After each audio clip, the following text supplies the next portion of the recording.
Alright, so I asked some friends of mine a while ago if I should start doing a series on disability and whether or not this is something that people would listen to. Don't expect this to be comfortable, don't expect this to be fun, and don't expect to feel good at the end of it. Sometimes we need to get angry. Sometimes we need to stand up and we need to say no.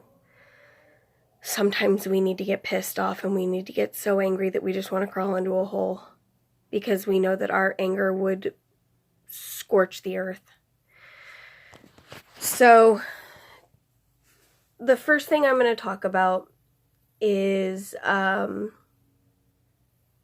discrimination in the workplace. And the reason this is the first topic I'm going to cover is because this actually happened to me today. So I'm going to go over what happened. I'm going to go over how I felt.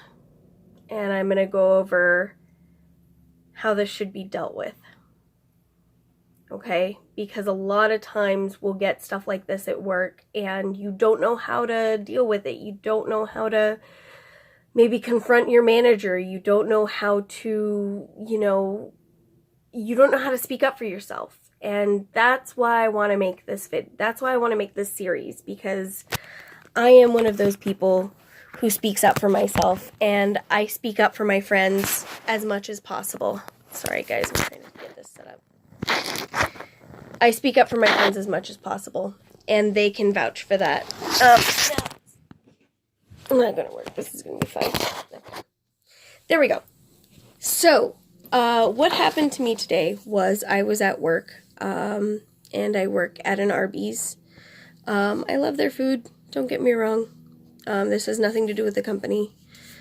However, one of their managers, I was not able to make it into work today. Yes, I was able to make it into work today, but I spent all of last night up and down because I have a pulled muscle right here. Okay. Now you'll probably see this sometime in the video, but I can't cough without that hurting immensely. I can't even take a deep breath without it hurting. So I was up and down all night. Okay. My bad. I should have set an alarm. Completely take responsibility for that. However, I got to work and there was a point where I stretched a little too far and that hurt. And so I made a noise. So the manager looks at me and he's like, "Are you okay?" And I said, "Yeah, I'm fine. Don't worry about it." And so he kept pushing. So I finally explained to him, "Look, this is what's going on." And he's like, "I don't understand. Why are you here at work?" And I told him, I said, "Because I don't have a choice. I have to be here. I am still fighting." Like, I didn't tell him all of this, but I told him because I don't have a choice. And the truth of the matter is I don't have a choice. Because I'm still fighting for my disability case. I'm still waiting on that. And I found out the other day that that's going to be at least another year. To another year and a half, because they said it takes about a year and a half to 2 years before they will hear your case, which is fantastic, because that means that's 2 years that I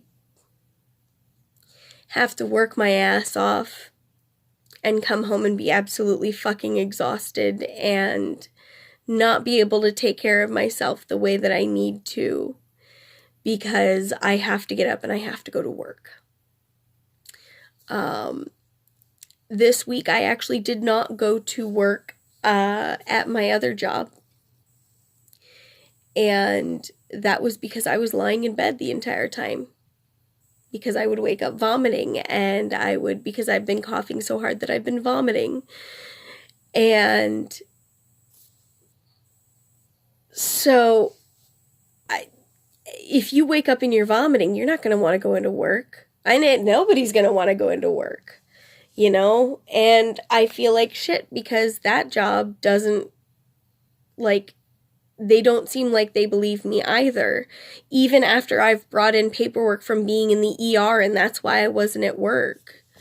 You know, it's tough because people think you're lying because you use your sickness as an excuse all the time.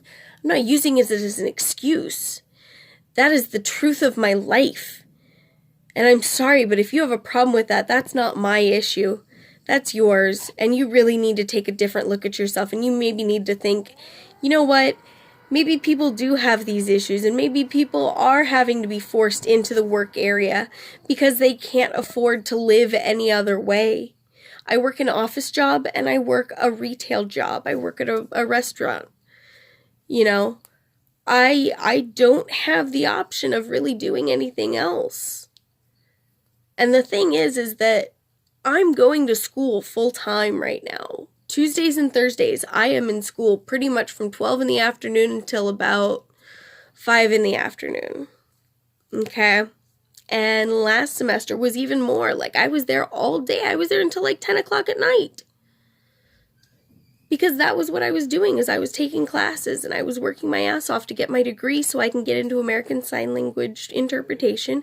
And so that way I can, you know, I can do something that I'm going to enjoy, that I'm good at, that I can do from my wheelchair.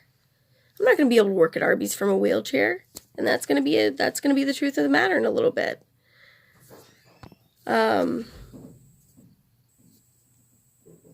Yeah. It's things like this. You need to stand up for yourself when things like this happen, because he was like, I don't understand why you're still coming to work when you're in pain. I don't understand why you're still doing that. And I said, because I don't have a choice. And I started crying because I was so angry and I was so hurt, and I didn't want to have to explain this to him because I'd already explained to him why I wasn't there on time. And that was because I thought I'd wake up about 8 or 9 like I normally do, because I'd work at noon. I didn't wake up until my roommate woke me up at noon and said, hey, do you have work today? So a lot of people really need to take a look at what they're doing when you have somebody who comes in and is sick all the time. Because we're not just dealing with work. We're dealing with work. Sometimes we're dealing with school. And then we're dealing with the fact that our bodies don't work the way they're supposed to. And that is absolutely fucking terrifying. I can't even begin to tell you how scary that is. I'm 30 years old. My throat closes up when I eat. I can't breathe right half the time. All of my joints dislocate randomly. I tear muscles because I dislocate my joints. There are so many things that I have to deal with besides trying to go to work and trying to survive and trying to find a job that will hire me because I'm disabled. So I can make rent. So I can feed myself. So my roommates aren't paying my fucking bills for me. That's what we deal with on a daily fucking basis, okay?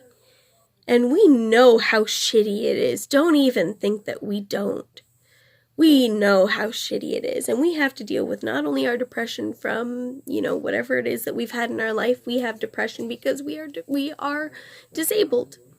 And that is a horrible fucking thing to deal with when you're trying to live your life. We are depressed because we know we are a burden on the people around us. We know that. And that hurts more than anything else. Because I try my fucking damnedest. I try my hardest to get my ass up and get things done. And to know that I can't do enough to pay my own way in this world really fucking sucks. So he said he didn't understand. He said, I don't understand how you can come to work. I said, I don't have a choice. Because I really don't. I have to get up and I have to act like I'm normal. Because it's the only thing I can do right now. anything other than that, you know, I'm doing everything that I can right now. I'm going to school. I'm going to, you know, I've got 2 jobs. I'm going to school full time. I'm trying to get my degree so I can get a better job that I can do for my wheelchair, that I can do while I'm disabled. You know, this is just my transition period, and it's fucking shitty.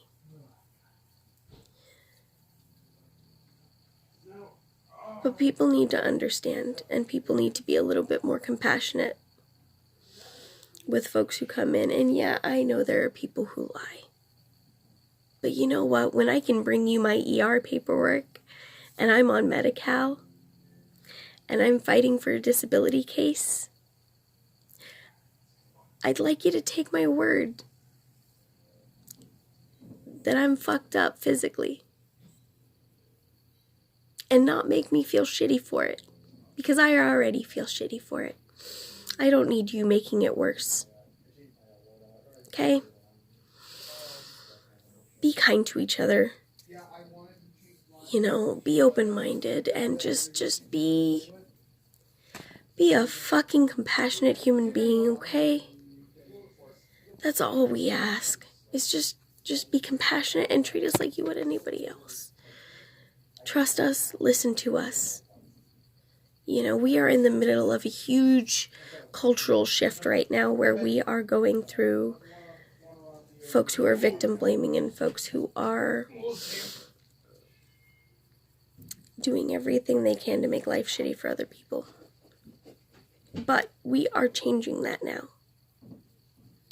We are changing that, and we are speaking about things that are hard. And this is one of those things. Okay? We need to be compassionate with each other. But we also need to be aware, and we need to get angry, and you need to stand up. Because somebody not listening to you and not believing you, it's not right.